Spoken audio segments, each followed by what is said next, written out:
Experience, great experience. ಜೈ ಜೈ ಎಂದವರೆಲ್ಲ ಓಟ್ ಹಾಕ್ತಾರೆ ಅನ್ನೋದು ತಪ್ಪು.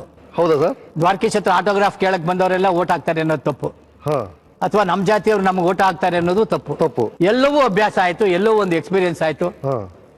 ನಾನೊಂದು ಊರಿಗೆ ಹೋದೆ, ಹುಣಸೂರ್ ಹತ್ರ. ಅಲ್ಲಿ ಬಂದು ಕೇಳಿದ್ರು, ಸರ್ ಊರಿನ ಜನ ಎಲ್ಲ ಸೇರ್ಬಿಟ್ಟಾರೆ, ನೀವು ಬರ್ಲೇಬೇಕು. ಊರಲ್ಲಿ ಒಂದು 6,000 ಜನ ಇರ್ಬೋದು. ಹೋದ್ರೆ 6,000 ಜನವೂ ಇದಾರೆ ಕಣೆ ಅಲ್ಲಿ. ಊರಲ್ಲೂ ಎಲ್ಲರೂ ಬಂದ್ಬಿಟ್ಟಿದ್ದಾರೆ. ಎಲ್ಲರೂ ಬಂದಿದಾರಪ್ಪ. ದ್ವಾರಕೀಶ್ ಅವ್ರು ಬಂದಿದ್ದಾರೆ ಅಂತ.